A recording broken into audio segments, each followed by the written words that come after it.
Welcome to Buddha at the Gas Pump. My name is Rick Archer.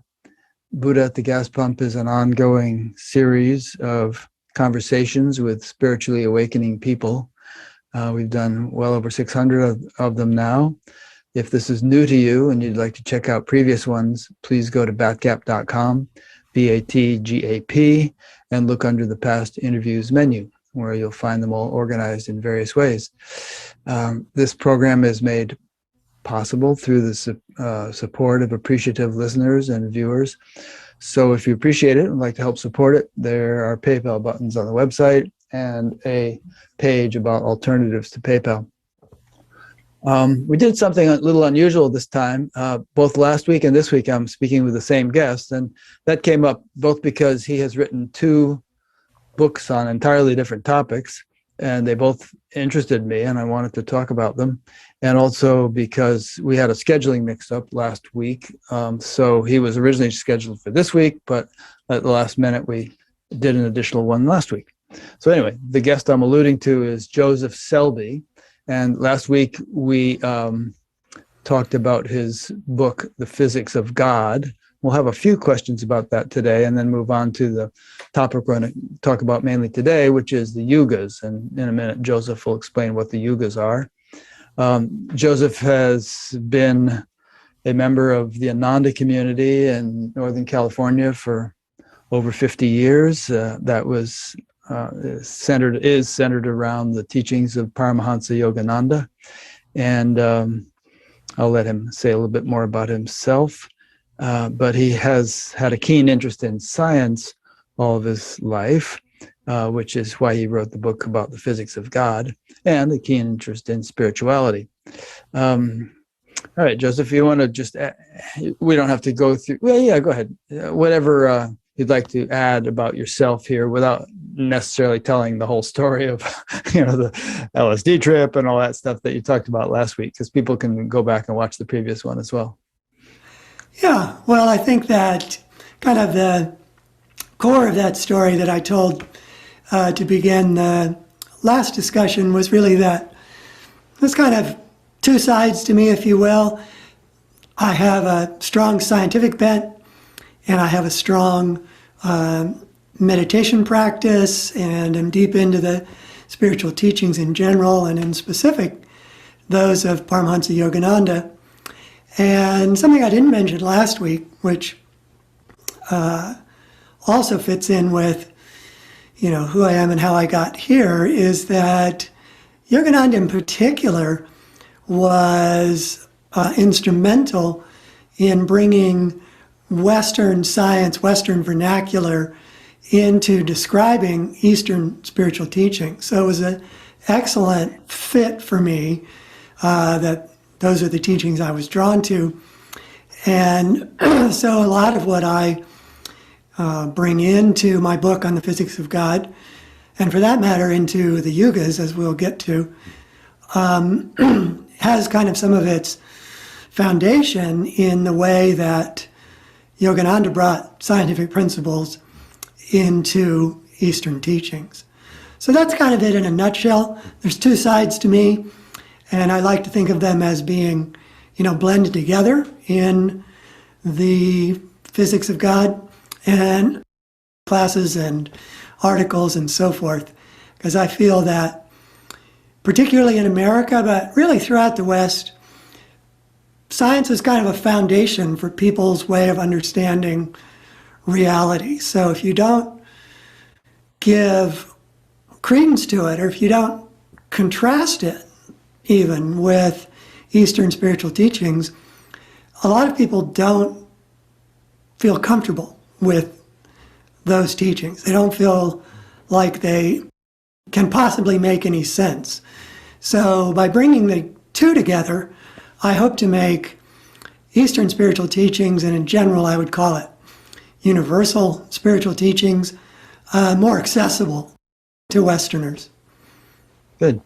Yeah, my former teacher, Maharishi Mahesh Yogi, also was really big on science and spirituality, and he did a lot to promote research on meditation, but he also formulated something he called the science of creative intelligence, which is an attempt really I mean, using somewhat scientific language, an attempt to scientifically investigate God, or make the study of the deeper reality of life, which mystics and yogis have explored, accessible to scientific or empirical study and investigation. And I actually got a master's degree in that back in the day. But that's why the topic fascinates me too. It's kind of in my blood. Mm-hmm. Yeah. Okay, good. So a few wrap-up points from last week. One point you made when we were talking about the physics of God was that although there is mathematics to somehow explain many worlds theory that some physicists or astronomers come up with, there is no math to support theories of consciousness that you're aware of. And I was wondering whether that is because perhaps consciousness is so fundamental that it transcends all realms to which math might apply. Well, I think that's a good assumption. I think it's an assumption that has been made, for many, many years that I've been aware of, sort of the scientific discoveries within consciousness, such as Dean Radin's work and others. But I sort of wonder if, given the incredible creativity of scientists in general, that they won't find a way to apply some kind of math to it.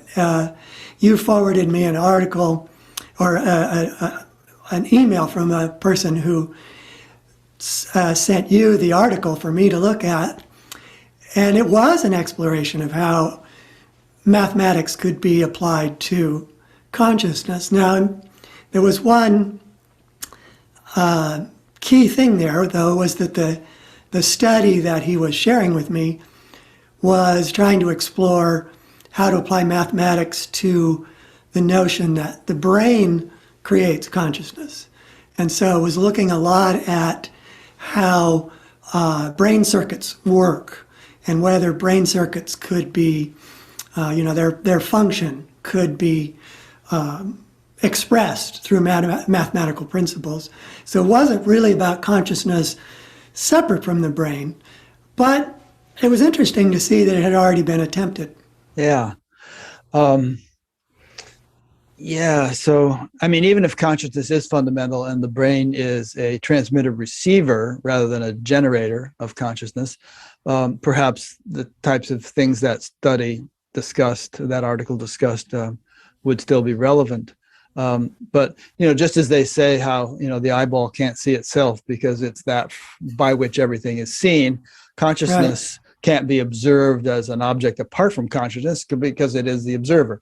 And, it's the ultimate sort of vantage point. And so, maybe that ultimateness of it is, means that it's so transcendental that, well, I just repeating my earlier question, that it's not amenable to mathematical analysis or formulas. It's just because it's not a thing. It's not manifest in any sense. Right. There was one interesting thought I'd had after we talked last week. I don't know if you've run into this yourself, but many near-death experiencers have mentioned that there are sort of schools in the astral regions.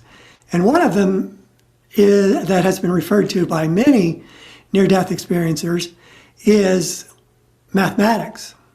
So perhaps what they're working on in that astral school bridges that. I don't know.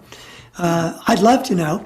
And when I pass on, I'm going to be eager to go check that school out. Maybe I can enroll. Yeah, I think Michael Newton talked about that in his books too. You probably read his books.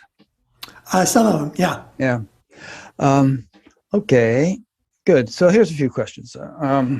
Christina Hutchins from Portland, Oregon was wondering, regarding the observer effect on the moon, which we talked about a lot, whether the moon exists. Another analogy, if a tree falls in the forest and no one is around to hear it, does it make a sound?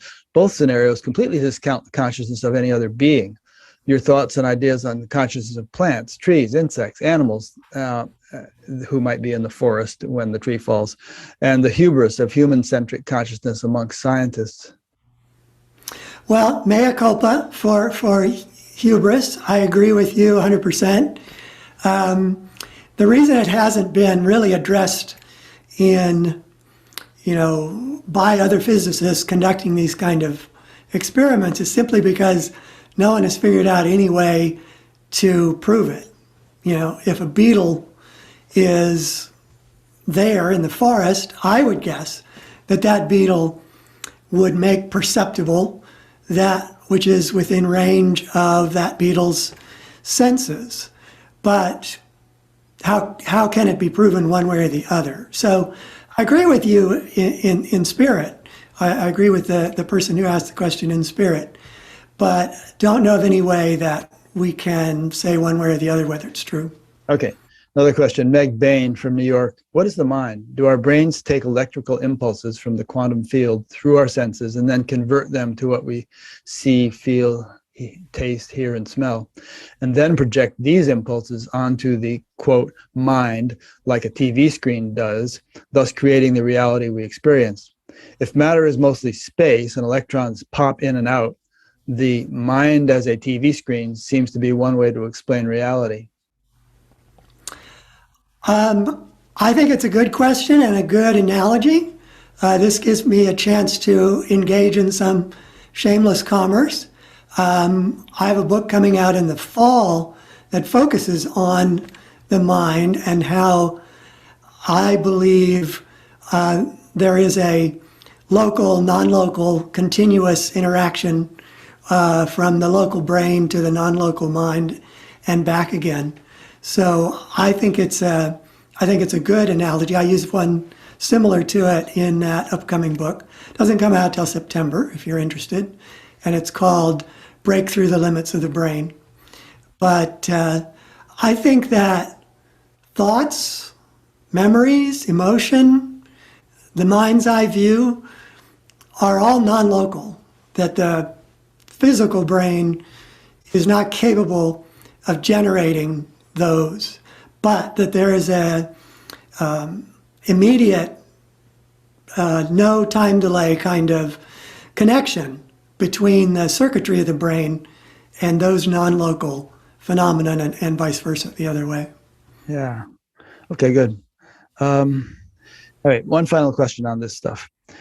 This is from a fellow named Witold Winnick in the US. Does human consciousness collapse a wave into an observable particle in the double slit experiments? Or is it a less esoteric result of an interaction of a quantum wave function like particle with a lab instrument needed to register or observe the particle? Has it been proven one way or the other? It's a great question, and it was one that the earlier physicists who first encountered this paradox of the observer effect really wrestled with a lot. And finally, at least to most physicists' satisfaction, a paper was written by von Neumann, who is responsible for what we call the von Neumann chain. And basically, he posited that no matter how many instruments there are between the experiment and the observer, it is still the observer that makes matter perceptible. And I can't tell you quickly how he arrived at that, because it's paradoxically, he proved it with mathematics. But it was looked at, it was wrestled with a lot, and the ultimate conclusion was that the instruments themselves were part of what becomes perceptible by the senses itself. And so you finally have to get back to the perceiver, no matter how many instruments there might be in that chain. Okay, good. All right, so we asked those questions. So now we're going to switch and become a little bit less geeky and talk about the yugas. So why don't you just start by defining what the yugas are? Some people may not have heard the term. The yugas refers to a concept that's been around in India, in particular, since as far back as anything we can know. So maybe 6,000 BC, 7,000 BC. It's first referred to in the laws of Manu. It's referred to in parts of the Vedas. And it basically states that there is a 24,000 year cycle of human development that rises over a period of 12,000 years, peaks, and then descends for 12,000 years, rather like the waxing and waning of the moon. You go from full moon to new moon and new moon to full moon. And that during this waxing and waning, it goes through various ages, which that's all yugas means, really, is ages or eons. And each one of those ages that it goes through, and there are 4 on the upward swing, and they're the same 4, but in the opposite order on the downward swing, have distinctive qualities as to how mankind perceives the world, what they're able to perceive, how deeply they're able to perceive what reality is really like. And as a result of that, it affects just about everything about mankind. It affects their ability to create things. It affects their ability to understand matter at deeper and deeper levels. It therefore affects how civilization rises and falls, how politics forms, how we like each other, don't like each other, all the way to the highest expression of that. So it has a profound effect, and that's why it appears in these spiritual traditions like the yugas. But it also appears in Western traditions, which the one that most people would be familiar with is the notion of the Greek ages of man that go from the Iron Age to the Age of Heroes, to the Silver Age, and to the Golden Age in its ascending, and of course reverses that in the descending. And the Golden Age is the highest, and it's described as an age in which there's great peace and comity among man, and then gradually things get more difficult for mankind until they get finally to the Iron Age, where there is war and differences among people, profound differences among people that we, have experienced ourselves most recently in what are often called the Dark Ages. So the Norse have a model of this, the Mayans have a model of this, and you'll find it all over this world. In every ancient traditional culture, there is a version of the yugas. The yugas, as I present them, have some unique quality to it, which is that they give a specific time frame to the lengths of those yugas. And I'll show you a graphic here in a moment that will help you follow this more easily. But most of the other traditions, if they had the lengths of the ages at any time in their past, they've since lost them. The Mayan calendar gives us a glimpse of that, but the Mayan calendar is somewhat incomplete from this point of view. So I am using the dating and the fundamental notions of the yugas as it was presented by Sri Yukteswar. Sri Yukteswar wrote a very small book, very short book, I guess you could say. It's usually physically small, but it's a short book called The Holy Science. And most of the Holy Science is about extremely high spiritual thoughts about the nature of our own being and how we can rise into greater and greater levels of awareness. But at the very beginning of that book, he talks about the yugas. And the reason he does so is that he was writing it just at the turn of a very important time where we were moving from relatively less awareness into a period of higher awareness.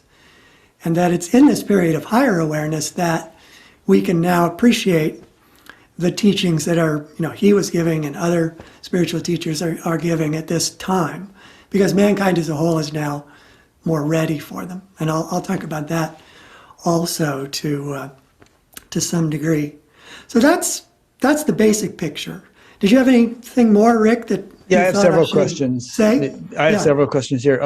One is, what would your opinion be as to why people who are interested in spirituality, who are interested in enlightenment, things like that, should be interested in the yugas? How does it help them to know about them? Well, as we'll see when I get into them a little in more detail, they're really reflective of our own spiritual awakening. So you could argue that when we're born, we're kind of in our lowest state of awareness, that we would, in terms of the theory of the yugas, we would be in Kali Yuga. And then as we reach our teen age and we begin to develop more willpower and energy, we would be coming into Dwapara Yuga. And as we become more intellectually awakened, more able to use the mind as a tool and understand more subtle concepts, we would be entering, to some degree, our own personal Treta Yuga. And if we enter into a spiritual path and embrace that and dive into meditation and trying to have higher spiritual experience, then we would be entering into our own Satya Yuga. So it's a mirror in a way. Our process of growth mirrors the process that the mankind as a whole goes through in 12,000 years, also mirrors what we go through as individuals. So it can be helpful to understand why the stages, why the ages happen, why one is higher than another, and what it means for those different ages to be deserving of the name higher. Okay. When I first heard about the yugas over 50 years ago, they were much longer, the way it was described in what I read. Like Kali Yuga was supposedly 432,000 years long, and we were only 5,000 years into it, which was kind of discouraging. But then I read Sri Yukteswar's book around that time also, and he presented a much shorter time span for the cycles of the yugas. And I'd like you to comment on that, but also, could it be that both are true and that there are huge cycles of yugas and then smaller cycles within the big cycles, so that both perspectives are right? I think the latter is true, that there are cycles within cycles. I have a friend who's a very accomplished Vedic astrologer, and he uses the notion of the Vedas to actually predict a person's life, which is a very short time frame in relationship to the 24,000 years. So it can be broken down further and further and further. That's one of the, kind of interesting strengths of Indian teachings, is that there are layers and layers and layers of just about everything that is taught in Eastern teachings. Why there is such a disconnect between the really vast realm of time that you mentioned, where Kali Yuga is 432,000 years long, the entire cycle is measured in millions of years, is a matter of debate. I can just tell you what Sri Yukteswar said very simply. I can't support it because he speaks from intuition. as to why he believes that the 24,000 year cycle is more accurate. As he said, towards the end of the downward cycle, where mankind was losing knowledge and losing innate perception, that a decision was made that the 24,000 years that were referred to by Manu weren't normal years. They were years of the gods. And each year of the god was 1,000 years. And so this immediately exploded the size, the length of the yugas into a much longer cycle. But I don't want to, put anybody off who, was raised in a Indian context where that longer cycle is believed to be true. When Sri Yukteswar was alive, and he was, the primary exponent of this 24,000 year cycle, when he would be out walking with his disciples, people would throw stones at them because he dared to disagree with this much longer cycle that, is very much held to be true in India. So I basically just ignore it, to be honest with you. What I did in the book was I wasn't trying to simply explain how the theory can be understood. I looked for the footprint. So my thesis was that Sri Yukteswar's approach was true. And then I set out to do a lot of research, some of which I already done long before I wrote the book, as to whether the footprint of history, the footprint of prehistory, the footprint of paleontology matches what he says happens in that shorter span. And I found that it did. I found that the footprint was very clear of this shorter cycle. So take that as you may. That was my thesis, and I felt like it was proven to be true. And that's as far as I could take it. Good. At one point in your book, you said that Yogananda said that human beings have been on the earth for 50 million years, which I think is pretty cool. And by the way, I find your book very, very convincing, actually. I mean, I have no particular axe to grind about this whole subject, but you presented the evidence very thoroughly. The book takes like 14 or 15 hours to listen to, and I listened to it all this week. And you made a good case. You should have been a lawyer. But in any case, we'll get into a little bit later how it could be that mankind at highly advanced forms has been around for millions and millions, tens of millions of years, and yet the evidence of that would be skimpy. We'll get into that. You have a whole chapter in your book that explains it. A couple more questions before we proceed. Well, there's a rather technical explanation of why the yugas rotate around as they do, having to do with the precession of the equinoxes. And we don't want to get too into the weeds of what that means. It was a little hard for me to follow, actually, when I was listening to the book. By the way, just parenthetically, have you ever heard of a book called The Pillar of Celestial Fire and the Lost Science of the Ancient Seers by Robert Cox? Robert Schoch? Cox, C-O-X. No, I Okay. don't think I have. Just curious, because he covered some of the same material you do. He was an old friend of mine. He died a couple of years ago, but I helped him edit that book and all. He'd like it. That's a little book recommendation for people. All right.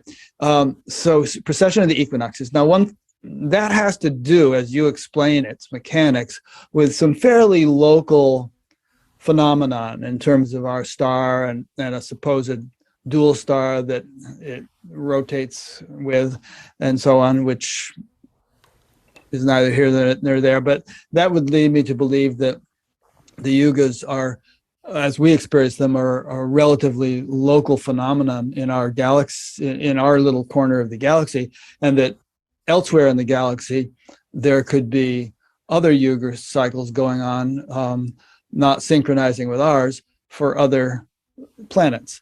And maybe the whole thing about the big, long, multi-million year Yuga cycle has to do with the entire galaxy or something, instead of just our star and its twin star or its partner star.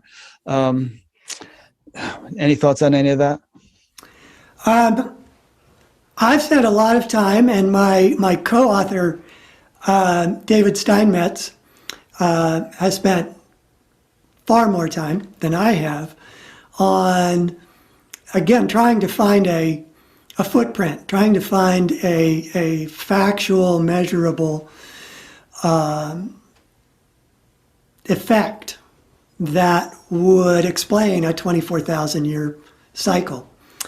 And he basically explored what I call the gravitational justification to great lengths. And at the end of it, at the end of his exploration, felt that there wasn't adequate, substantive reason for the gravitational. So let me explain what I mean by gravitational briefly. So Sri Yukteswar's description or explanation for the outside influence coming from the stars that causes this waxing and waning in this 24,000 year period was that our star takes another star for its dual, and they revolve around each other in a period of 24,000 years. And that this revolving around each other brings our solar system closer to and then farther away from the grand central sun. And as we get closer to the grand central sun, the consciousness of mankind steadily increases. And then when we pass that peak and we once again begin moving away from it, the consciousness of mankind decreases. So the grand central sun would be something at the center of our galaxy, supposedly? Well, every one of those terms that I just used is debatable. Yeah. I mean, supposedly it has a big black hole at the center of our galaxy. And has been debated. So he doesn't, in his time, when he was writing this, 1894, the notion of a galaxy didn't exist. Right. There was just the universe. So, in addition, he didn't give any direction for where we would look to find that grand central sun. So since that time, many people who are, keen on this theory, including Walter Cruttenden, who wrote the Lost Star of Myth and Time, have looked for where that grand central sun would be and how it could possibly be emitting something, or that we get closer to and further into what it's emitting and then back out of what it's emitting. And again, nothing has been really nailed down that indicates what that could be. And in fact, David Steinmetz found one thing that was intriguing, which he found completely by accident. He was reading about a series of experiments that were done in the Stargate program, which I won't try to go into, but I imagine many of your audience knows what the Stargate program is. But it found that there was a correlation among the remote viewers of when their remote viewing abilities were at their highest. And it was when the galaxy not the constellation, but the galaxy of Venus, not Venus, what do I mean? I'm losing it. Well, the galaxy is the whole enchilada, the whole great big thing. Yes, but is a galaxy beyond ours? Andromeda? No, it's even further out there. It's like a cluster of galaxies. It's like the most densely packed group of galaxies near us. So super far away. It could be Virgo. Because That's why- Andromeda is like, what is it? 20 million light years or something. Or Yeah, 2 million. 2 million. Andromeda is relatively close. But at any rate, when that cluster was directly overhead was when the remote viewers had their greatest accuracy in what they were saying they were seeing. So this was the only sort of bit of science that he found that made a connection between our consciousness and some point out further in the galaxy around us or out into the stars around us. But even with that, he did not necessarily find particularly the 24,000 year period with another celestial body. The most logical thing would be a brown dwarf. So a brown dwarf is a star that never quite ignited, but it has the mass necessary to ignite. It's just right on the edge. So it would have the gravitational force of a star almost the same size as ours.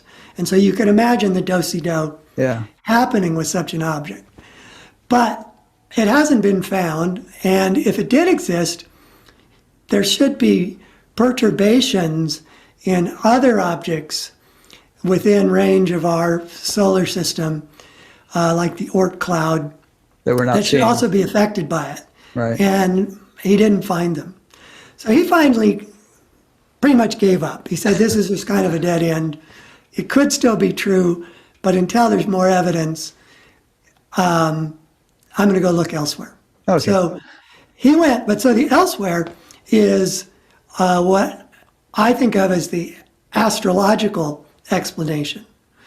And so, as noted, as you alluded to, Sri Yukteswar mentions the precession of the equinoxes. And the precession of the equinoxes, as measured by scientists today, is about 26,000.2 years.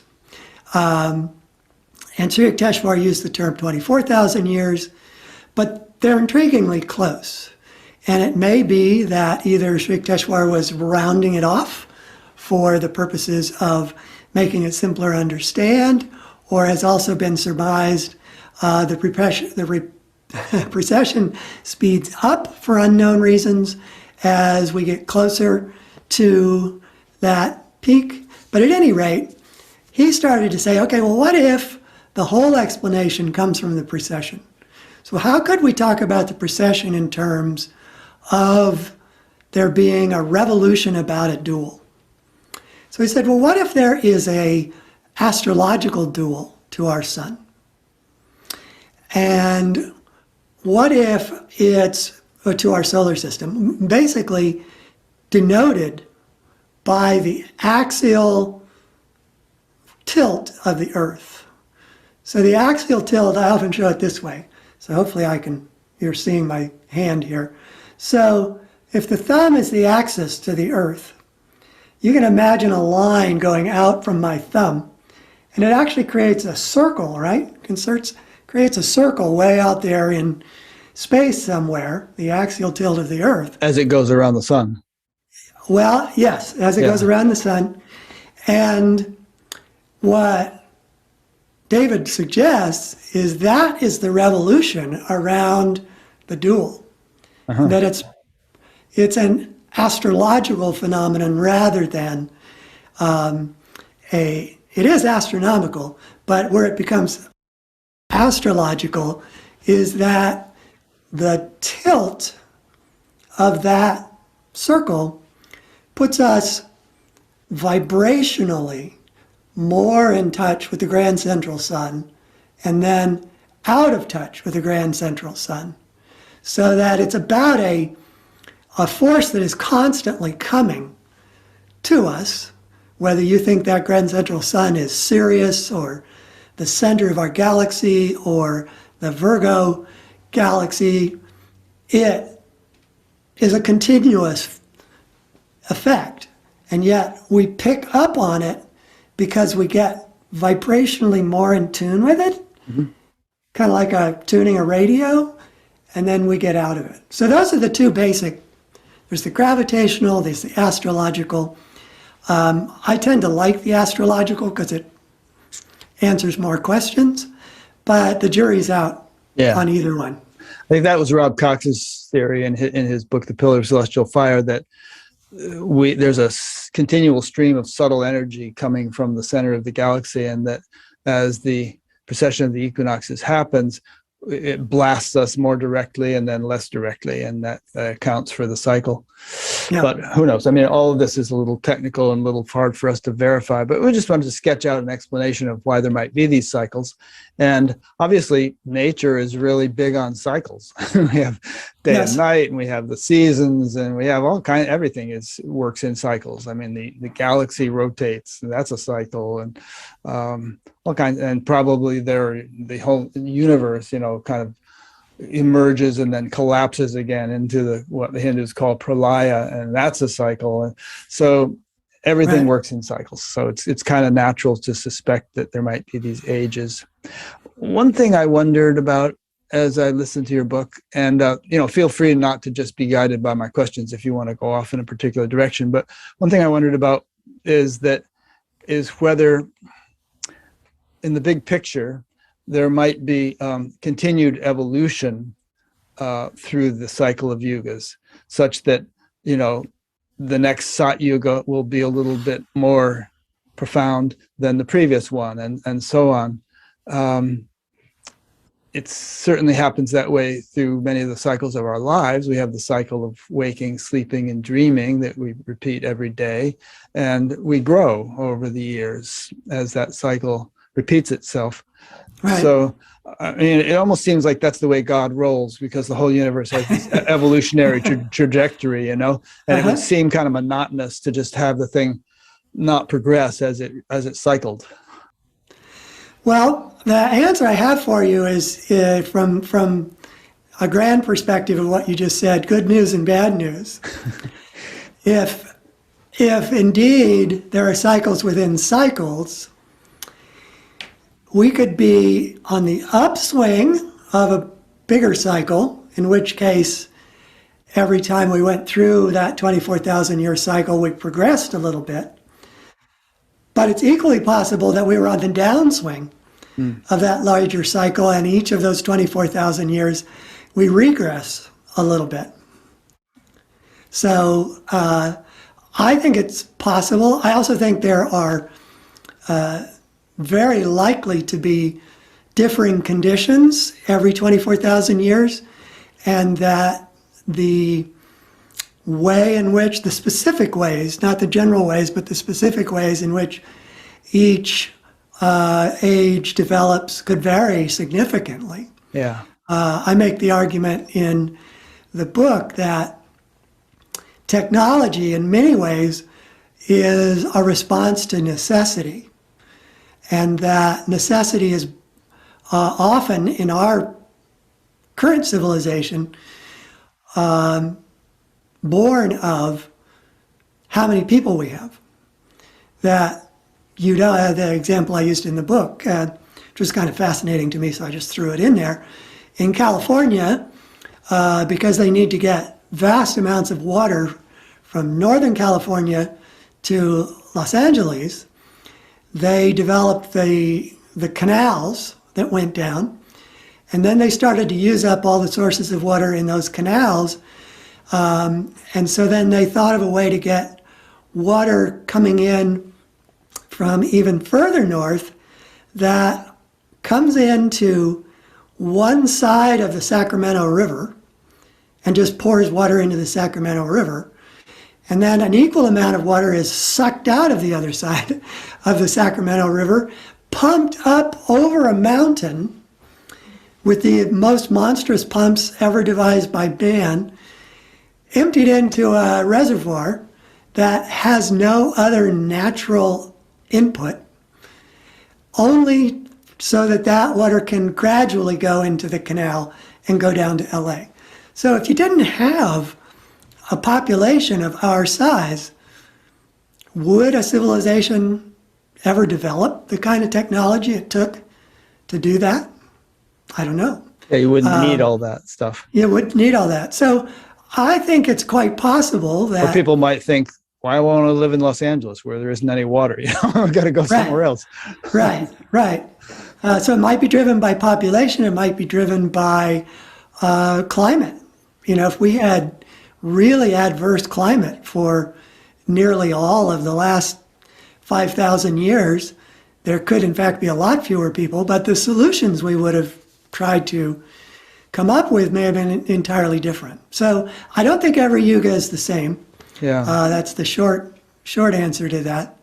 And so some yugas may, from a technological point of view, appear to be progressive, and yet a succeeding yuga, even if we were developing a little bit positively with each yuga cycle, the very next yuga cycle may not look all that much better to us from the standards of today. Uh-huh. In other words, because that next yuga would really operate by different standards, and they might not be so technical or, you know, material as ours is. So people might appear to be living much more simply, which we might interpret as more primitively, but in fact be far more advanced. I mean, you could picture, you know, rishis in their little forest hermitages with grass hut roofs, and, you know, students sitting around in dhotis, which seems very primitive, but very highly evolved souls. Right. Yeah. And of course, the inverse of that, or the opposite of that, is the rishis probably look at our technological civilization and think, what a horrible primitive way to live. You know, you're out of contact with nature, you're out of contact with God, you're out of contact with real food. Why are you doing this to yourselves? Yeah. Actually, another thought that occurred to me as I was reading your book is, you know, with all these cycles of the yugas, and let's say that the universe itself is a big, huge cycle where the whole thing booms out and develops and then eventually collapses down and into the pralaya state, and there are no beings alive anymore, and then eventually it bursts forth again. I mean, regardless of what sort of stage of progress our world or our galaxy or the universe is at, we as individual souls progress. And so, you know, even if the whole society crumbles down into another dark ages in 24,000 years, we won't necessarily be living in those dark ages because we will have moved on by virtue of our own spiritual evolution. No, I agree completely.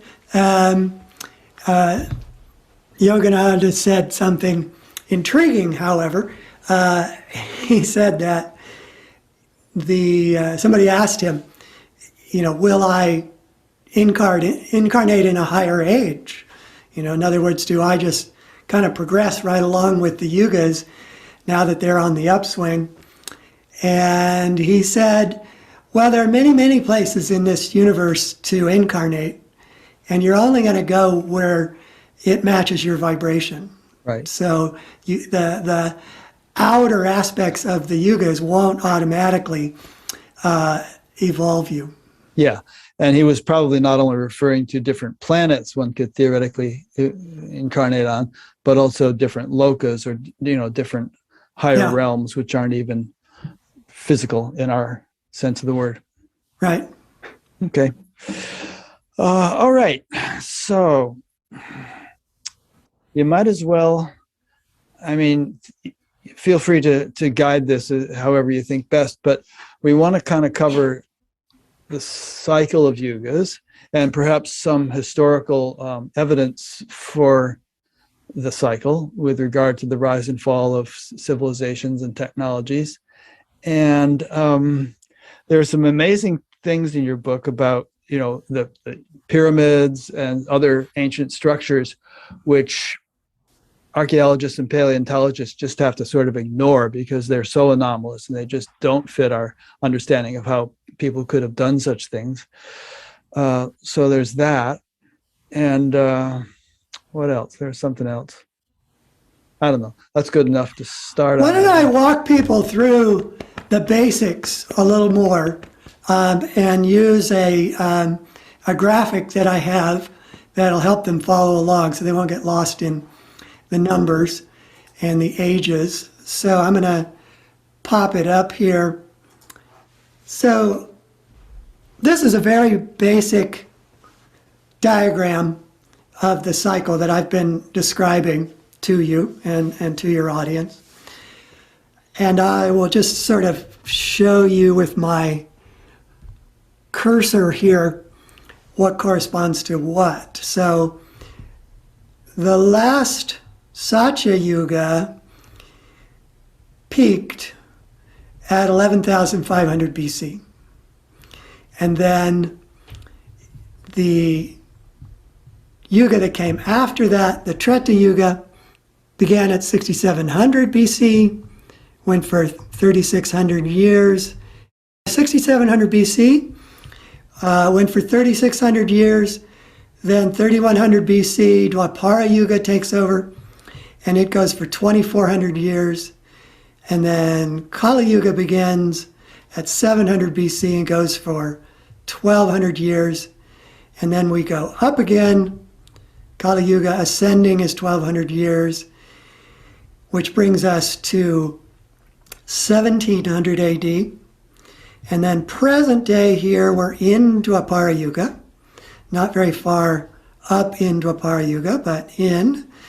And we're approximately 300 years into it. And then we have the same thing going into our future. So Dwapara is altogether 2,400 years.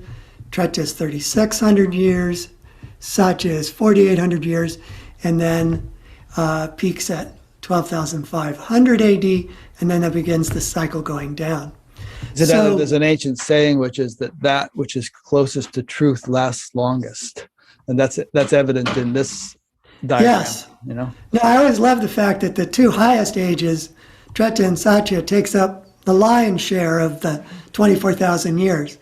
But I also like to point out that, not that it does us any good at the moment, but it's nice to know that the whole is that way. So let me give some idea of the qualities of each age. So going up from Kali through Dwapara to Treta to Satya, Kali Yuga is the lowest age, and according to Sri Yukteswar, this is when mankind as a whole can only comprehend the material world around them, that they comprehend everything through the senses, and they're really not able to sort of innately understand that there is anything more than just what their senses tell them.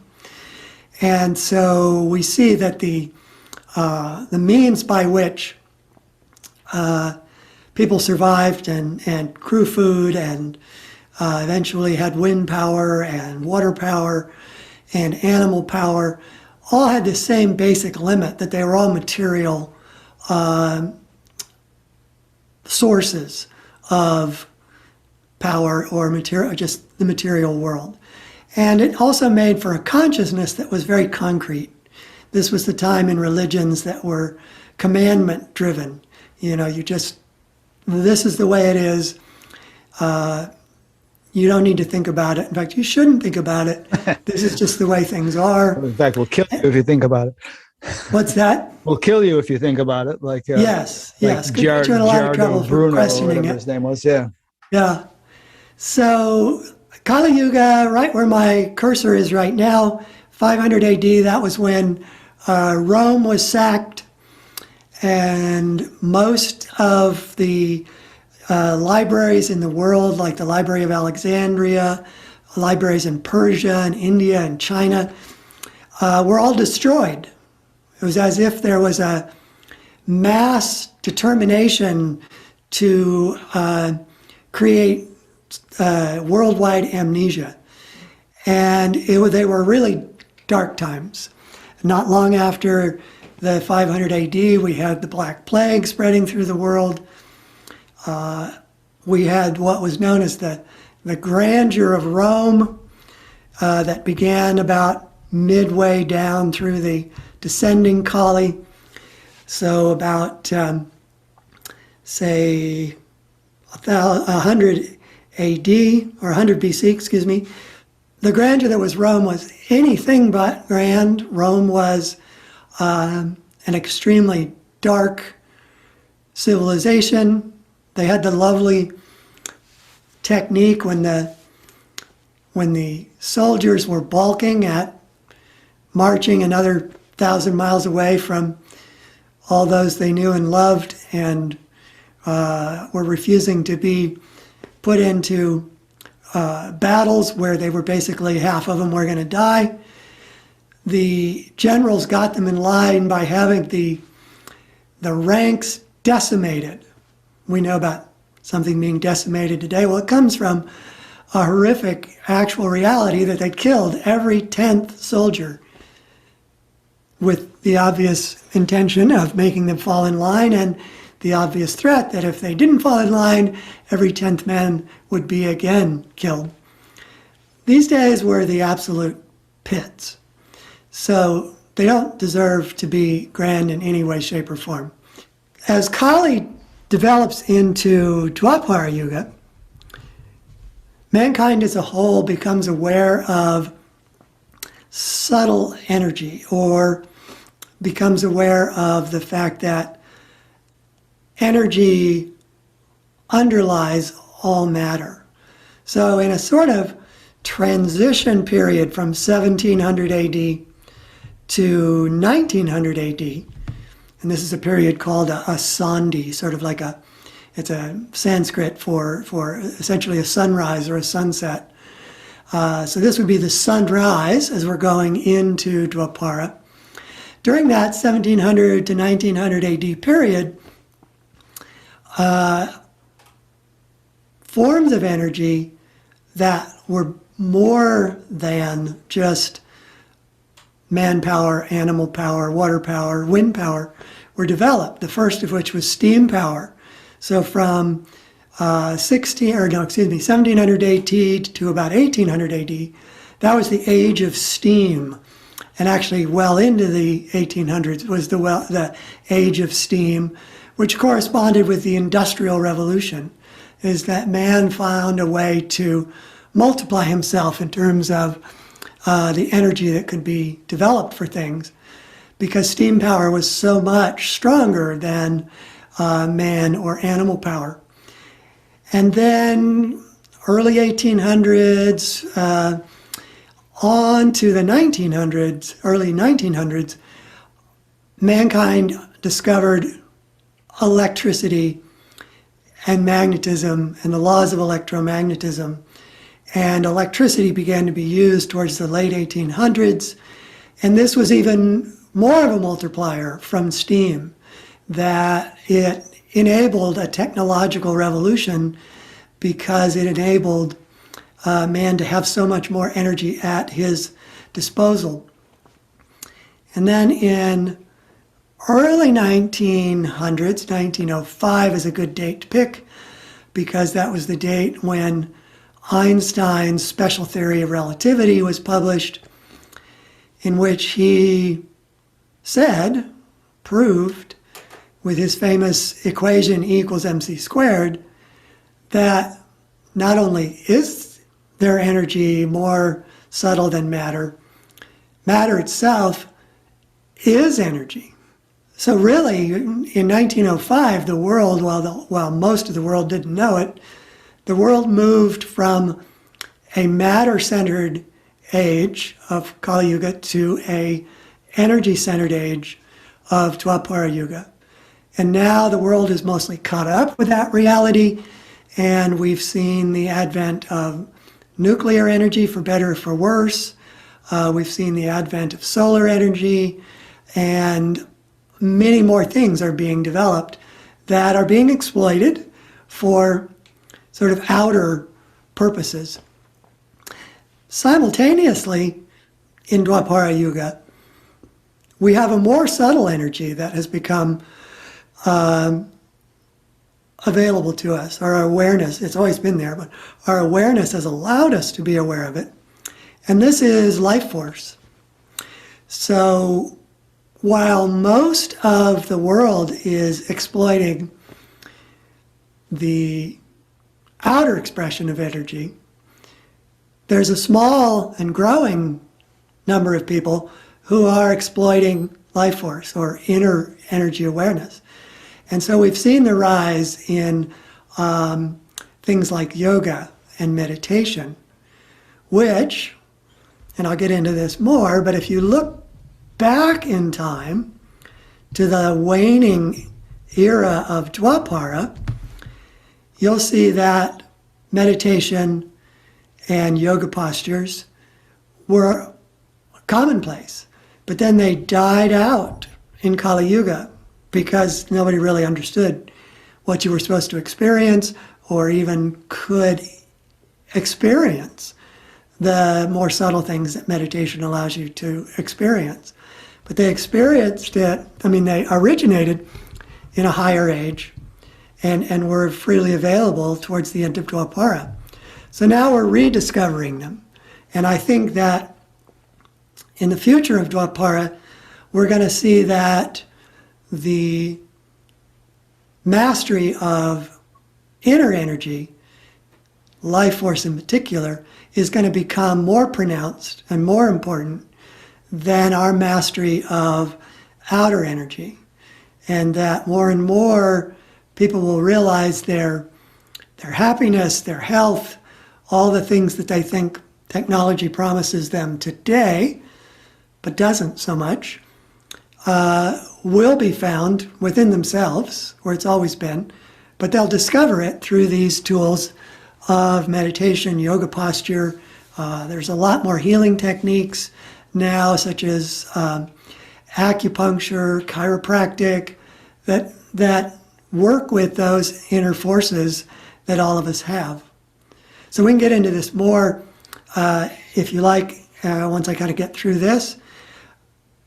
Treta Yuga, further in our future, almost 2,000 years from now, is the age of the mind, the age of thought. And according to Sri Yukteswar, the primary way of communicating will be mental telepathy in Treta Yuga. And it will be an age in which mankind as a whole is trying to master the mind, master their life force, master their body, to be of service to mankind rather than to try to get what is, whatever they can for themselves, which is kind of the keynote of Dwapara, particularly right now. And then Satya Yuga will be the age in which mankind as a whole understands that God is even more subtle and even more powerful and even more important than mind. So for our own inner understanding, you have matter, then you have energy underlying matter, and then in Treta Yuga realize that you have mind that underlines energy, which underlines matter, until finally you have spiritual awareness or God consciousness or the absolute, whatever you want to call it, that underlines mind, which underlines energy, which underlines matter. And this will sort of be peeling back the layers that separate us from that awareness as we go through. Now, in any age, Sri Yukteswar was very specific to note that it's just the majority of mankind, the bulk of mankind that follow these levels of awareness in particular. But even in Kali Yuga, there would have been, and as we know historically, there were great saints and saviors, and it also is true in Dwapara. We have people whose awareness is much greater than just the main bulk of people in Dwapara and so forth, all the way up to Satya. There you could kind of think about it in reverse. Even in Satya Yuga, there will be people who have less awareness. But the the core of mankind in each case will really be motivated by what they can perceive in those ages. And then we get to the peak and we begin to go down. And this kind of gives me a way to talk about some of the things you mentioned. And so rather than leaving the diagram up, I think I'll just kind of walk everybody backwards through this to talk about some of the historical and prehistory footprint that is left to us that shows us why people had that kind of consciousness in the higher ages. So any questions before I dive into that? Just one quick thing, which is that I printed out a chart from your PDF in which you discuss motivation, perception, and comprehension in each of the 4 ages and how they differ, from age to age. So you might want to throw those in as you're discussing what you're about to discuss. Yeah, no, that's good. So let me just go up through them again, because I think it helps me tell the story of the last descending cycle. So perception is sort of similar to comprehension. So people's perception in Kali Yuga was limited to the senses. People's perception in Dwapara Yuga is, while comprehension may include the notion that energy underlies all matter, not many people at this point perceive it, but you can perceive it if you go within and you perceive subtle energy like life force. And you mentioned the intellect awakening, whereas in Kali it was more dull-mindedness predominated. Yes, right. Yes, exactly. So we have intellect, and then motivation, unfortunately, in Dwapara Yuga is pretty nakedly to get what you can for yourself. The vast bulk of people alive in Dwapara today are self-interested. That will start to change as more and more inner awakening takes place, more and more subtle awareness takes place. People will begin to appreciate enlightened self-interest, that you get more of what you want by giving away what you have. This seems I don't know if we'll have time contradictory. for it, but it'd be interesting to correlate this with political systems and things like that, Yeah. Well, I think in the higher ages of Treta Yuga, you would definitely see governments that are very much there to support and help people, and people who are militant or selfish would be the pariahs of society rather than now the dominant people in society. So in Treta Yuga, your perception would also increase, that you would directly be able to perceive thought. It's difficult to even envision that from our point of view today. While a person may easily be able to appreciate that they could feel subtle energy today. Many people have, who I'm sure are your listeners, where you feel the life force moving in your body and in your spine, and that it's a very real, perceptible thing to you. In Treta Yuga, being able to directly perceive thought is harder, I think, to come to grips with. But what do you mean by that? I mean, right now you and I are having thoughts and I can perceive them. And what do you describe what you actually mean by that? Well, I think you can perceive them in the way that allows you to use them. So you could actually, in Treta Yuga, use a thought to manifest something. I see. So I want an apple. You could manifest an apple. Yes. I see. Or you could ask a tree to manifest an apple. Mm-hmm. Or you could deliberately transfer thoughts on a particular subject to another mind. Mm-hmm. And that other mind could, to the extent that that mind is part of a person who is able to take in the meaning of all those thoughts, they could do so. So you could, if we're in Treta Yuga and we had a similar forum to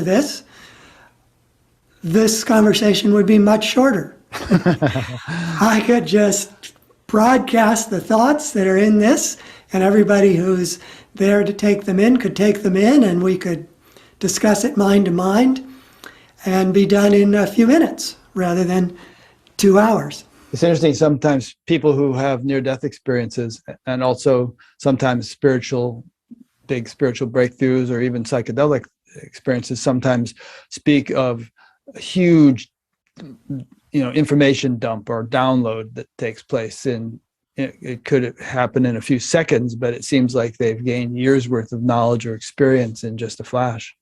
Yeah, one of the more amusing stories to me about that happening, a woman was having her near-death experience, and I think it was her aunt, but I'm not sure. Somebody she knew was giving her the tour, and while the tour was taking place, she was having this experience that you say, and she even described it as I was filling and filling and filling and filling, and then she said, and the reason I find this amusing is because it's so human, it makes it sort of real, more real. She said, "Stop!" Stop, and her aunt or whoever it was turned around, startled, and said, well, why? She said, "I just can't handle it all." And she said, "Oh, well, you're sort of trying to comprehend it in the way you do in your Earthly body. So just relax and let it in." And so she was able to. But as you say, people, in the language of today, they get it on a massive scale. I mean, they get why they should live their life on the earth in a certain way. They get why the heavens are put together the way they are. They understand why there are higher heavens and lower heavens, and it all happens in instants, really. Yeah, and people often come out of those experiences with a completely different orientation. They might go from being an atheist to a spiritual person, and all totally change their occupation, all kinds of things, just because they've had such a transformation. And there are, of course, great stories in the various spiritual literatures about these things, like Valmiki, who was a highway robber undergoing this metamorphosis and ended up writing the Ramayana, or Saul on the road to Damascus, or I don't know, so many different things where people just have this, they get zapped, and it fills them with knowledge that they hadn't even thought existed. Yeah, and I think there's also, this is leaning over into the book that I already shamelessly plugged, is that I think it changes their brains when they come back into their body. Mm-hmm. That their circuitry is different. They're no longer dominated by habits that they had developed through their life, which had become, hard circuits in their brain. And they really were able to live differently than they were before their experience. I think that's why, some of these psilocybin programs at Johns Hopkins and places like that, people just quit cigarettes or, right. alcohol or some other addiction, and just lose a desire for it after one experience. And I'm sure they're working to measure what's happening with the brain in such people.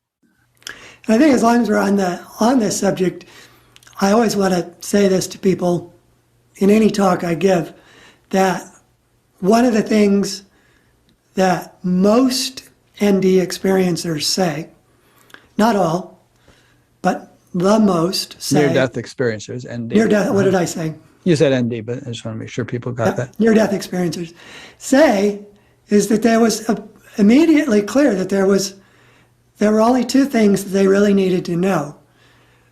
And one of those is that you can never die. And the other was that the only important thing to do while you're on Earth is to learn to love other people. Mm-hmm. And this is said over and over and over by the people returning to their physical bodies. And it's a great message. It's the message of all the great saints. But there's some powerful immediacy to it from these people. So anyway, your example was good, but let me just finish with Satya Yuga. So in Satya Yuga, you have the same thing where your perception is really that you can perceive God underlying all thought, which underlies all energy, which underlies all matter. And you perceive it with your whole being. It's not a intellectual concept or even a thought. You feel it at your core. And that, as you can imagine, these perceptions would shape each one of those societies. Yeah. And as you said earlier, there are always people like this at any time. There are people alive now. There are people alive in Kali Yuga. But we're talking about the predominance of such people. And obviously, if such people are predominant, if they form the majority, then that's going to result in a completely different quality of society than if they are just an isolated individual here and there. Yeah, I agree. So I spend a fair amount of the book trying to really share what I'm imagining society might look like in Treta Yuga and in Satya Yuga. And I will freely admit that this is me just trying to imagine, and they're just little bits and pieces of other things that I bring in that might support it. And they're largely from spiritual teachings or from lore, ancient myths that might describe it. So I think what I'll do then is just jump to the downward arc that just happened in the 14,000 years before us now. So it's kind of interesting, once you know sort of the basis, it's kind of interesting to start with Satya Yuga and work down through the ages, because I think it makes more sense as to why you would find the artifacts that were found in those ages. So the descending Treta Yuga, I mean, the two of them together are like 9,600 years. So I'm just talking about from peak to the next Treta Yuga, which is 4,800 years. And that went from 11,500 BC to 6,700 BC. So I looked for a footprint. That was always my first thing when I was researching for the book. Is there any hard evidence that would support this? There's soft evidence as well, but I'll get to that. But was there any hard evidence? And it coincided, when I was writing this, when I was working on the research, coincided with the research coming out of a dig in Turkey called Göbekli Tepe. And Göbekli Tepe is fascinating for more reasons than one. One is that it is the oldest man-made structure of any sophistication that's ever been found. And it's somewhere around 10,000 to 9,000 BC that it was built. And what was built were these, and I believe there are about 20 of them, were these rings, ring-like structures that more or less went all the way around the top of a fairly big hill. And I think Tepe actually means hill. But that's a modern Turkish word. It doesn't have anything to do with what these circles were. And about 4 of them have been excavated, but they're pretty clear that there are 16 more of them that they haven't got to. And so they're assuming that each one of these rings is going to be similar. So one ring is a walled circle, And within that wall, there's a bench that runs around the inside, and it's pretty common to all four that they've dug up. And then there is a terrazzo floor, which is a stone floor that's been pounded into a hard condition. So, you know, a step or two beyond just an earthen floor. And then there are these statue-like figures that are slotted into the wall around that circle. And these statue-like figures are carved. They have reliefs of animals on some of them. There was also a discovery that they appear to have hands clasped sort of in their, what would be their belly, and that you can see arms coming from the back of the statue coming together to these hands. And then the top of them is another stone that almost looks like a head. These would be very stylized kind of things. They all seem to have astronomical orientation, and that it could be that there were 20 of them because each one has a different astronomical orientation and therefore astrological orientation. So here they are, 9,000 to 10,000 years ago.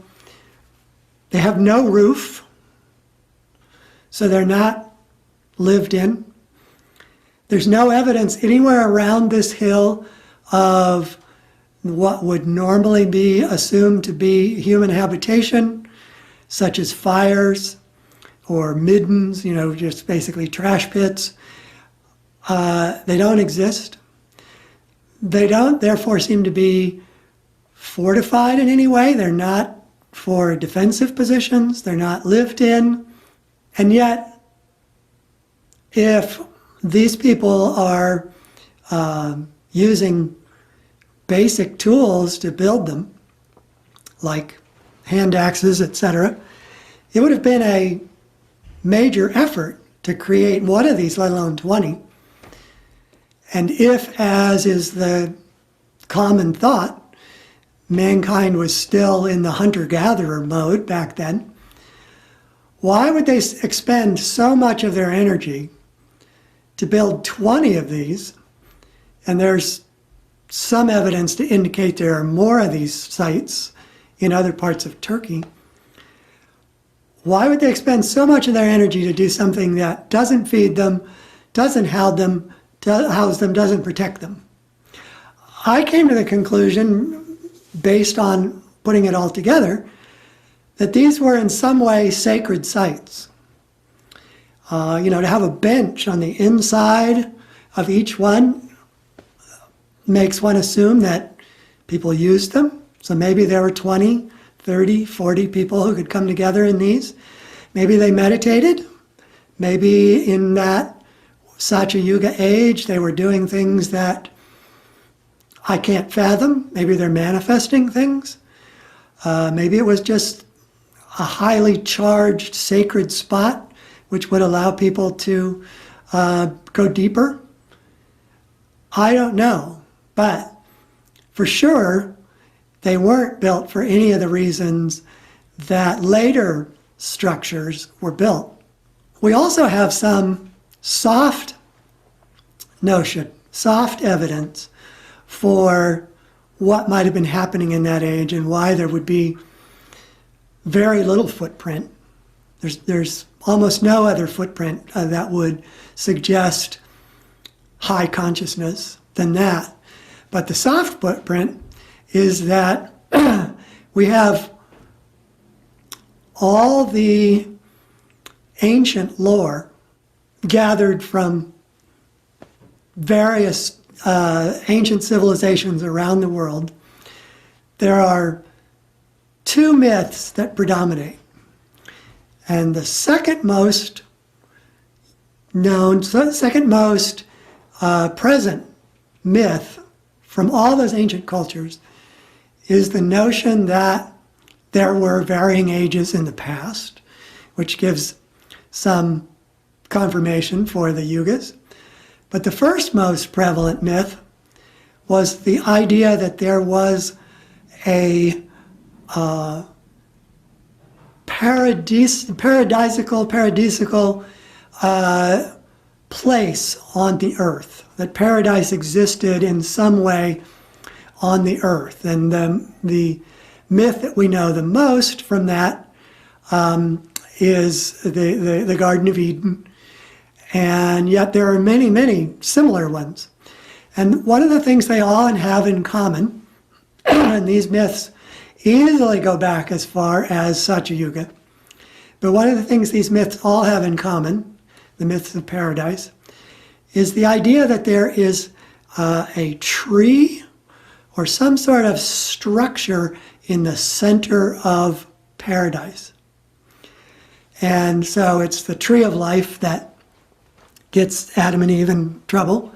It's the Axis Mundi in the Near East, and similar concepts, which translates to the axis of the world in other cultures.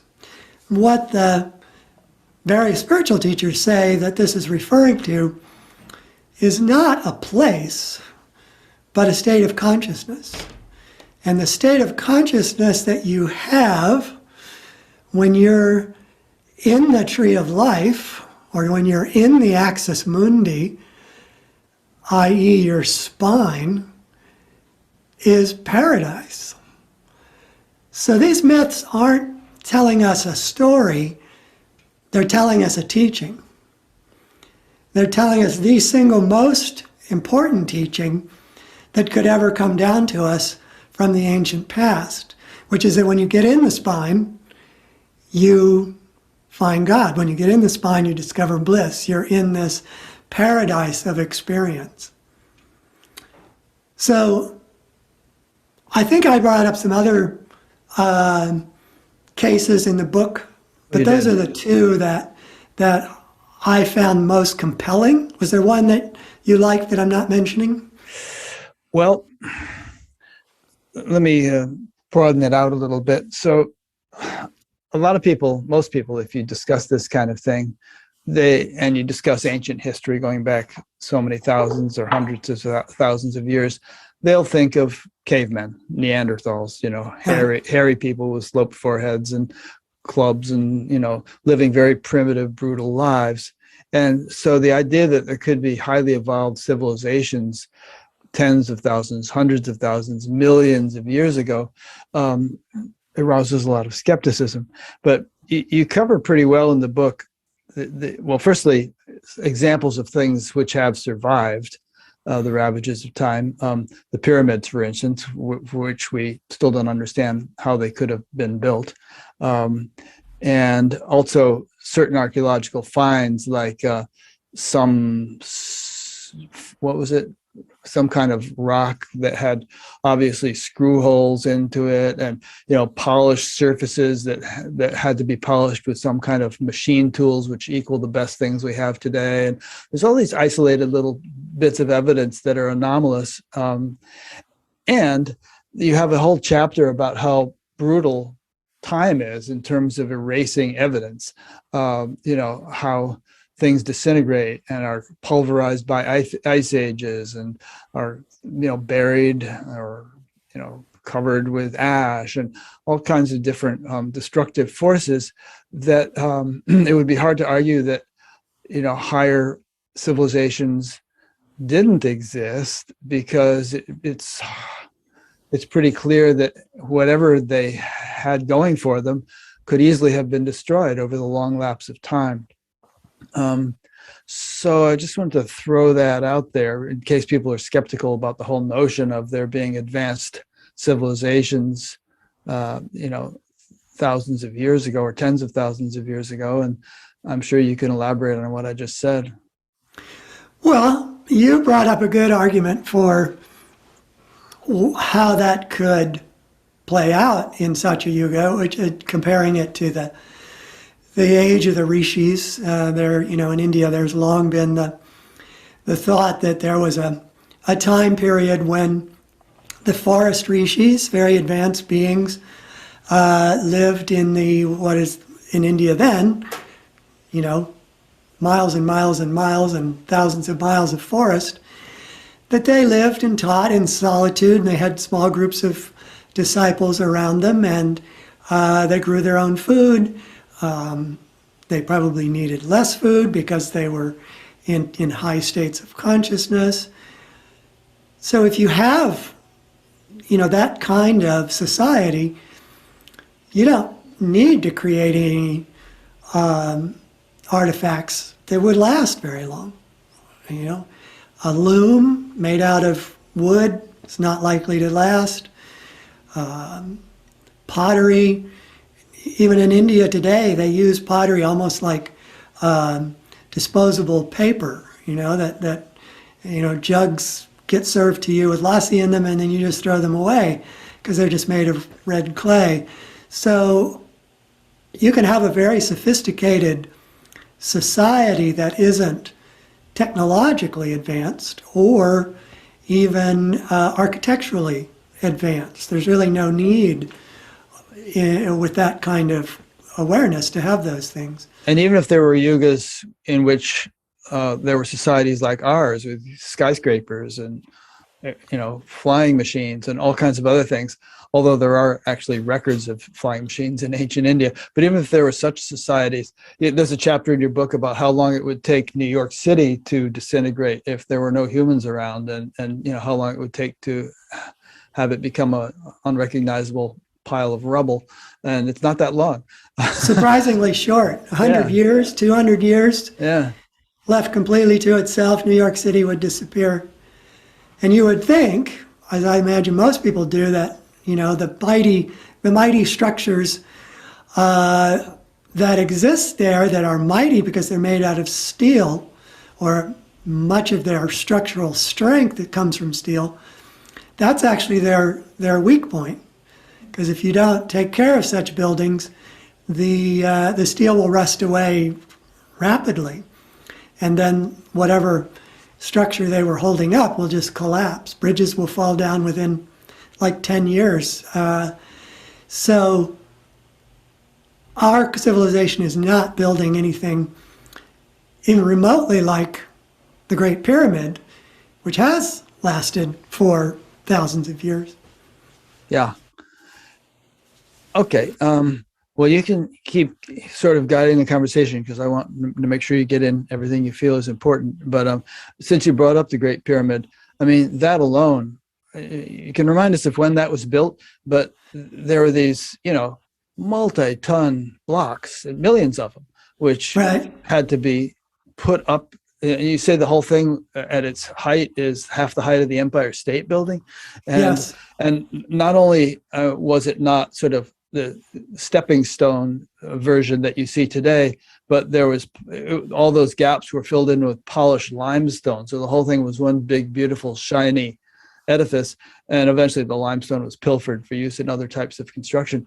But no one knows. I mean, we couldn't build that, a thing like that, even today with all the, or it'd be very difficult to with all the money in the national budget.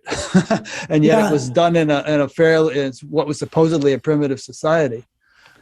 Well, you can make arguments, and many have been made, that with the right size workforce and some basic engineering skills, you could figure out how to transport those huge blocks. You could figure out how to get them up and up and up and up. There's a very convincing paper written by, I'm not sure he actually was an archaeologist, but he obviously was very interested in the Great Pyramid. But he argued that as they build it, they essentially create a spiral pathway to the top so that the pyramid became its own ramp. There's also an argument that as the pyramid raised in height, that they kept an earthen ramp that went out many miles by the time it was done. And they didn't have to literally lift them by clever mechanical means or otherwise. So there's a lot of arguments that you could get the stone there, and you could get the stone up, and you could put it together. What I think is the most difficult thing to explain is how what, according to archaeologists, was a society just a few hundred years out of being a stone tool, unorganized society with no cities, no agriculture, no anything, could, in such a short time, and there were, other pyramids built before the Great Pyramid, but even so, the time between them is a couple hundred years. How they could have figured out how to make the Great Pyramid to the incredible precision that it was made, and to do it, knowing what it was going to come out as before they started. So, one example of the precision, which I think still should and does blow most people's minds, the base of the pyramid covers 13 and a half acres. That's a lot of ground. So, how many acres is a football field? I think a football field might be 2/3 of an acre, half an acre, somewhere in there. So you're, talking maybe 20 football fields base, maybe more. I may have my numbers wrong. But, so over that 13-acre span, 13-acre footprint, you have each of the four sides, right? And none of those sides is out of level, out of being perfectly level, more than 5/8 of an inch. Football field is 1.32 acres, so it's about 12 football fields all put together. So you have no tilt, you have no sag. It's 5/8 of an almost inch. perfectly level.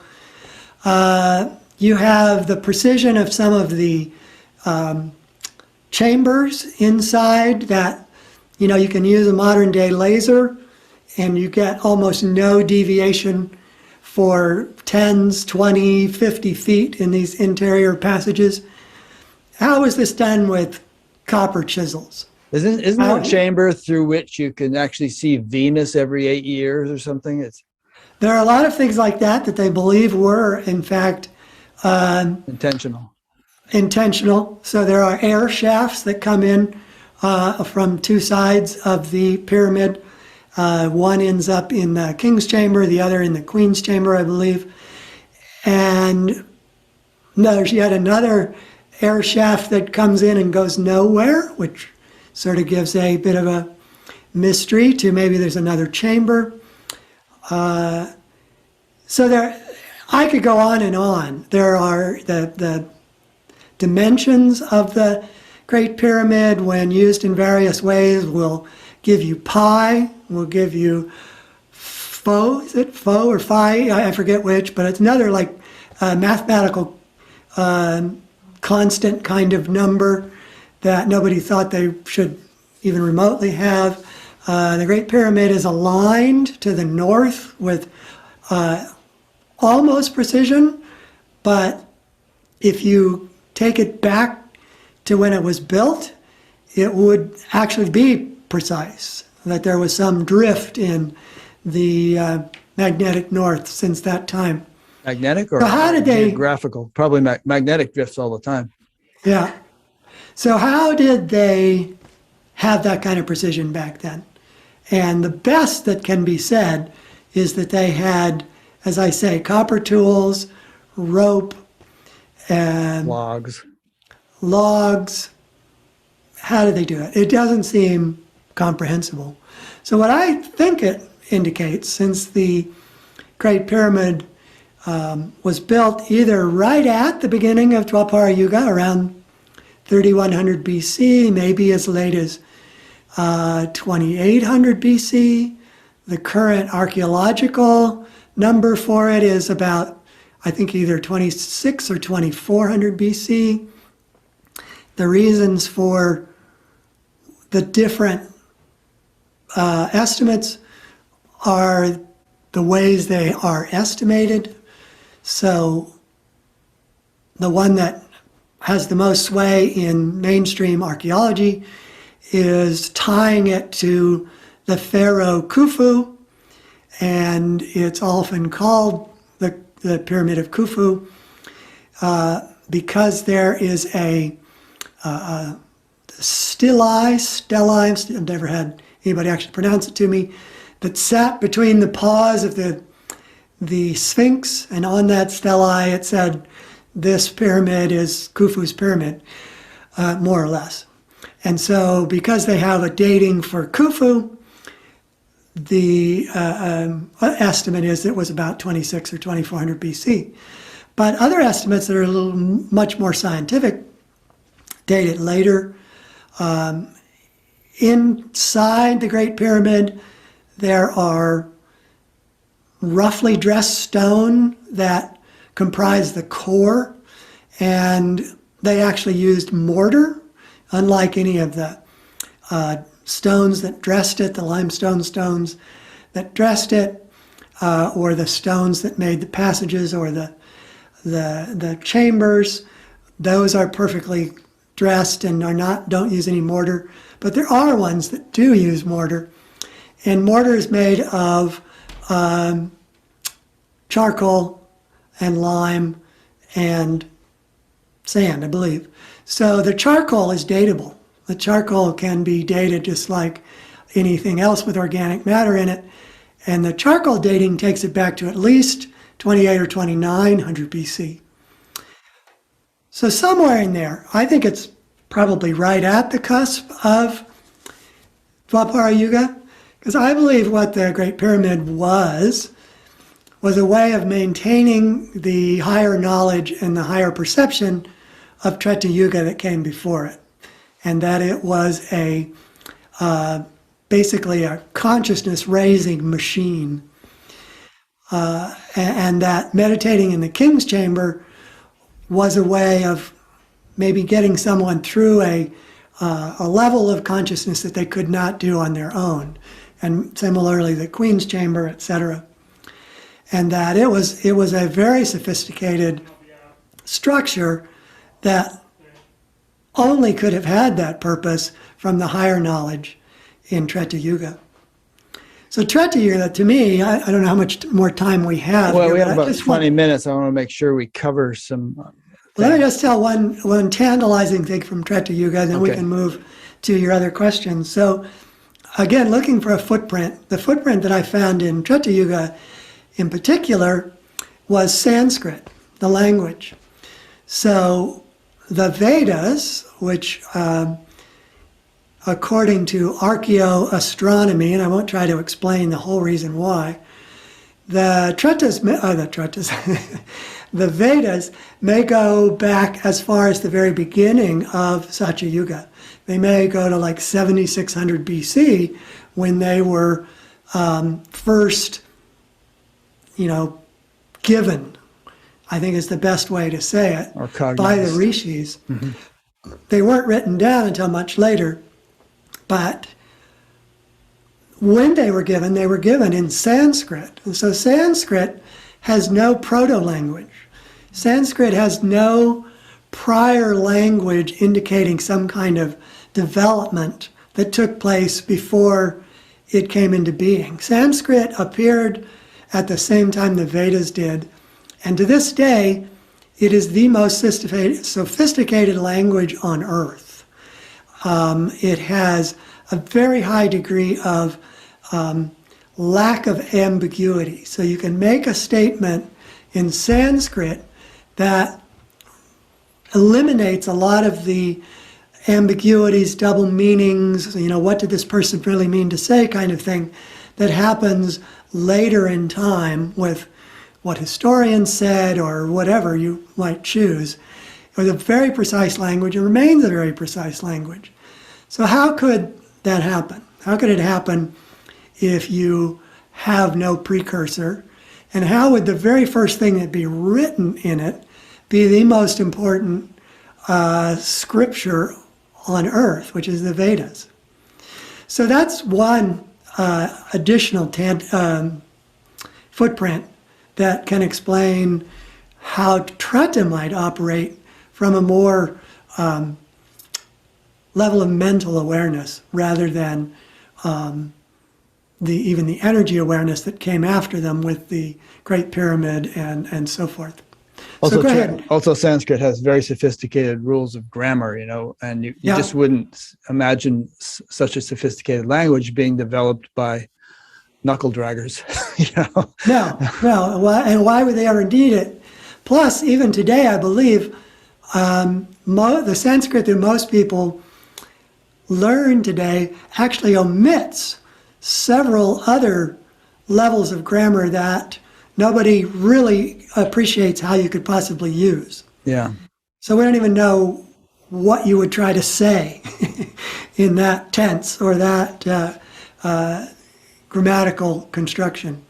I want to bring up one other thing which I found fascinating about ancient records of highly advanced civilizations, which was something sounded like the Piri-Reis map, which is this map which actually showed the outline of Antarctica that currently is buried under miles of ice and is only now detectable through some kind of radar or sonar or something like that. But actually someone drew this map a long time ago. The Piri-Reis map. Yeah. Piri-Reis was an admiral. He was a Portuguese admiral. And therefore the map was named after him because that was given to him by somebody else. I don't know how his ownership sort of got tagged onto it necessarily. And interestingly enough, a professor whose name is eluding me took it on as a project for his college students to analyze the map and to try to understand whether it was accurate or not, because it was famed for its accuracy. It was also famed for having knowledge of coastlines of various countries that was way ahead of its time. So the first thing they did is they looked back through its provenance, and they found that Piri-Reis actually copied the map from a Greek map, and that the Greek map was actually copied from an Egyptian map, and then somewhere back in its provenance, they lose the ability to find out how much farther back in time it was. So the renderings got a little cruder over time, kind of like when you make a copy and a copier and then a copy of that and so forth. But even with that, this group of college students was able to understand the way in which multiple compass roses were used. So we today are used to maps that have one compass rose, so that everything is aligned north, south, east, west. And that anywhere you look on the map, it has the same orientation. But as we also know, if you do that, it distorts the sizes of things. So in Greenland the time when and Antarctica are huge on right, Mercator right. projection They even maps. get spread all the way across the top of the map Right. if you have certain projections. So these maps have multiple compass roses, which just look like nonsense. So it was not given much credibility at the time as being an accurate map. But this professor and his class figured out that you just took each compass rose for a certain sector of the map. And then you found the accuracy that seemed to be missing from that map. And they would kind of correct it, knowing what they did know. And they would take some of the imperfections of that map and put them in an ordinary one compass projection, and they would find that they were more accurate than anything in the past, including, as you mentioned, pointing out the coastline of Antarctica. Now, the coastline of Antarctica is now covered with ice. And the only way that they could even compare what was on this map with Antarctica was by soundings, so that they could identify where the coastline was underneath the ice. So then they looked back at when was the last time this part of Antarctica would have been ice-free, and you had to go back thousands of years. So it may be that this knowledge, this map, was passed down for a very, very long time, thousands of years. And that's where the knowledge of the coastline of Antarctica came from. Yeah. So I started out this interview by asking you, why should spiritual aspirants find this stuff useful and relevant? And, if we lie on the ground on a summer evening looking at the stars, it expands our awareness spatially. And I found that this book kind of expanded my awareness temporally in time. I just kind of got a broader perspective of the vast span of time. And I think that has practical relevance. A question came in from Rita in the USA. She said, when she first read the blurb about this interview, she interpreted us as being in a descending part of the current yuga, and that as being negative. But now listening, she just thinks it means we're in the waning or second half, and there's no reason to go to bed feeling hopeless.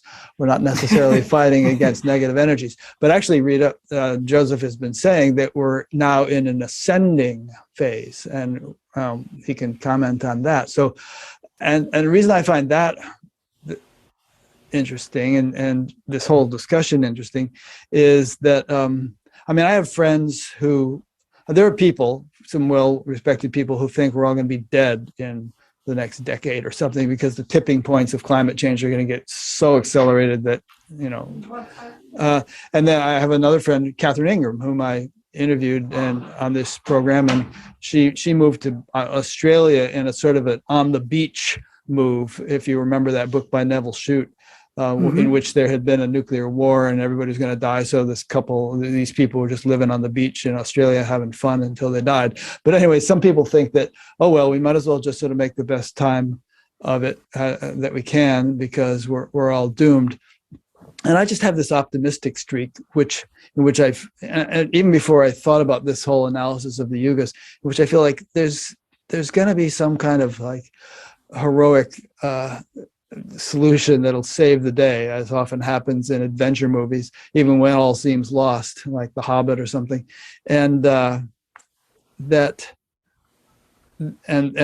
primarily be due to an upwelling of spiritual energy, which is not necessarily evident. You don't hear about it on the 6 o'clock news, and if all you get for your information is the stuff that's happening on the gross level of life, you could very easily become demoralized. But there's this quieter thing, and yet far more powerful, I believe, which is rising to counterbalance the destruction of Dharma that has prevailed in the world. And we might actually not only not be on the verge of destruction, but on the verge of a much brighter, more enlightened age. So anyway, your book provided a lot of evidence for me of why that could really be the case, and it gave a lot of good evidence of why Kali Yuga may be over, and we may now be in an ascending phase of an ascending series of yugas, and so things will just get better. Although I'm sure there are going to be ups and downs and localized catastrophes and everything else. But big picture, to me, it inspires optimism that humanity will not only survive, but ultimately thrive. Yeah, and I don't think there's any set way any one yuga is going to unfold. That we're not driven by a divine hand to have certain things happen. We definitely are, co-creating our future with the understanding, the wisdom, the energy that we have. And so I don't think we're just helpless victims of whatever may happen, or accidental beneficiaries of something. I think we have to still try to make it. And I think that it could be very bumpy. I don't want it to be bumpy. I too am very happy to think that I'm in a ascending period of time and that things are getting better, however slowly. But it's not a great age. If you remember that diagram I showed everybody, we're still pretty darn close to the bottom. We're not far into the kind of enlightenment that eventually will come. So there are real possibilities that, we could have wars. Here we are talking about this while Russia has invaded Ukraine.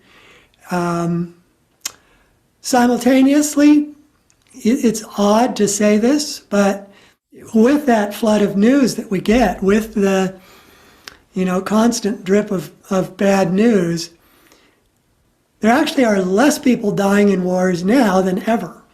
And part of that is that wars are fought more surgically, but I think the other part of it is that the tolerance people have for wars at all, and for wars that have high numbers of casualties, are going down. No political entity can get away even 50, 75 years after World War II, just 50, 70 years after World War II, when massive casualties were accepted as the price of war. So things are getting better. Lifespan is increasing. Education is increasing. Certain basic human freedoms are increasing. We don't get that reinforced for us a lot, but there are books you can find, there are websites you can find if you want to go get a big dose of good news that track these kind of things. So it can happen. It can happen that we get through this without, we get through, I feel like my lifespan, I'm an old guy now. I feel like my visit here is almost over. But I think even for people being born today, you're going to see potentially amazing changes ahead. Yeah, I think so too. How old are you, by the way? I'm 68. Oh, you're just a kid. I'm 72. Big brother. Yeah. Yeah. I think, speaking of good news, I think Steven Pinker is a good one to read from Harvard. He has a book about how things are actually a lot better in many ways than we might think. And there's a guy I interviewed a few months ago named Nipun Mehta, who is a very positive, upbeat guy. But anyway, if you look at that interview and then follow the links, he has these things you can sign up for, which I've signed up for, which send you sort of really good news stories that you're not going to hear elsewhere. But the thing about the bumpiness I wanted to comment on is that it seems to me that there are a lot of things that are quite solidly dominant and entrenched in our world, political systems, economic systems, various kinds of industries, structures that really wouldn't fit in a more enlightened age. And if that is true, and if we're actually entering into a more enlightened age, then somehow those things are going to be dismantled, whether intentionally or inevitably through some kind of economic shifts or environmental shifts or whatever. But and that might seem like a really bad thing for the people who are invested in those things financially and emotionally and in other ways. But in the big picture, it will actually be a good thing. Yeah, no, I agree. I think change happens actually faster than people think. Sometimes the structures, like you pointed out, are the last thing to change. But we are seeing now, maybe it's just a blip, a little tiny trend that isn't a trend, but it could also be significant. We're seeing all these folks that went through the pandemic who don't want to go back to work. Yeah, I know. They call it, what You do they know, call they it? don't want to go back to 8 hours in a cubicle in the same building, seeing the same people day in and day out, and driving an hour to get there and an hour to come home. That what was required to, make a living is not as attractive anymore. And I think there's also a reassessment of, well, what do I really need? Do I need to make 70,000, 100,000, 250,000, 500,000? Do I really need that? Or, here I was just at home with my kids and my wife and or husband or partner, and I had a great time. Do I really need much more than that? So this may, as I say, just be a blip, and the workforce returns to the way it was 5 years from now, or it could be seen as a turning point that changes everything going forward. Yeah, I think it probably will be. I mean, and there have been other such turning points. If you think of like various labor laws that got introduced so people didn't have to work 12 hours a day, 6 or 7 Right. days a week, or the end of slavery, or child labor laws being instituted. And a lot of these things, when they happen, they're irreversible because people realize how much better it is. And Yeah. it's just too difficult to go back. And in many ways, the people were already in favor of all those changes before they happened. Mm-hmm. So I think that's why when they happen, they seem to be sudden, is that really there was, an awareness, and not necessarily even a overt support for it, but there was just an awareness that meant these things no longer fit. Yeah, we talked about that last week about tipping points or phase transitions where, something happens suddenly, but the conditions for its happening have been building up imperceptibly, and then they finally get to a point where, boom, the thing happens and no one saw it coming. Yep. Yeah. Well, anyway, I guess we're talking about optimism here, and I just found your book to instill or inspire optimism in me, and also just to, I think it's good to. I think we have a natural desire to want to understand the truth about things, not only in an ultimate sense, which enlightenment might bring, but in a relative sense for anything that we might be interested in. I think it's always useful, better than being misled or deluded. And as we also talked about last week, there are many ways in which science or the prevailing paradigm resists or suppresses new information that would actually be an improvement upon the common understanding, because people are invested in the existing paradigm. They don't want to let it go. Yeah. Their livelihood or their life's work or whatever was invested in it. But when anomalies get overwhelming enough, then paradigms shift. And they're, like you mentioned in your book, so many billions of dollars were spent on the Large Hadron Collider to see if the Higgs boson existed. And yet, funding for archaeology or paleontology or the kinds of fields that would actually discover the sorts of things that we've been discussing today is really meager. Yeah. And yet this stuff is really important. I think it's really important to understand our true history and not consider ourselves the epitome of human development, and perhaps have the humility to appreciate the wisdom and glories of more ancient civilizations that we could actually still learn from. Yeah. Well, as you say, I think the truth will come out, and it does come out, and it does so in very, very fine layers, like the layers of the onion, but it does come out. It is. I was struck by the fact that you said most people really want to know the truth, and I was thinking, yeah, Really? Yeah. Well, I was thinking, yeah, that's maybe a hallmark of people. They may not be able to understand truth as clearly and as well as another person, but I think they want to know. They want to think they know, or they do think they know. I think that's a strong human trait. And I think a lot of people these days feel that they're not being told the truth, and they unfortunately are kind of grasping at various types of information that fly at them on the internet and accepting that as the truth because it's not mainstream. And I think in many cases they're being misled. But ultimately, I think it will all be sorted out if the scientific method and the spiritual pursuit continue as they are. I think we can get to a point where, well, Satyuga, right? Satya means truth, doesn't it?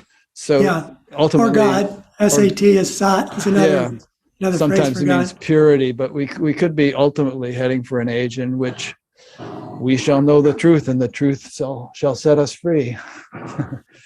Dogs are having a little wrestling match down here on the floor. You can probably hear them. They have their own truth. Yeah. All righty, Joseph. So thanks so much. I've enjoyed. Can we just put them out for the? Oh, no, never mind. People enjoy hearing the dogs. Some people email and say, my favorite part is when Irene interrupts you or I hear the dogs making a commotion in the background. So we're doing both right now. But anyway, thanks so much, Joseph. I've really enjoyed reading both of your books in the past couple of weeks. and having these conversations with you. They don't care about you guys. Yeah, the dogs don't care about you guys. Can I just put in a quick segue here? Yeah. I forgot to mention last week when we were talking about the physics of God.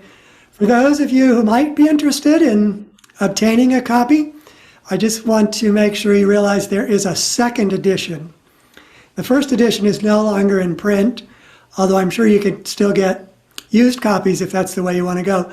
But the second edition has more material, and it came out just this last year, 2021. So if you're amenable, I recommend the second edition rather than the first. Yeah. Also, both of your books exist as audiobooks on audible.com, which is how I listen to them. And if people, a lot of people like to do that. So anyway, I think if what we've talked about in these two interviews intrigues you, it will be well worth your time to read or listen to the books. Thank you very much. I love the conversation. I love having the long format, which really allows for much deeper exploration of things. So it was a pleasure to do it. I'm still laughing about these dogs. All right, well, we better wrap it up. The dogs are saying it's time to quit. But thanks, Joseph, and thank you to those who've been listening or watching, and we'll see you for the next one. All right. Bye-bye. Bye.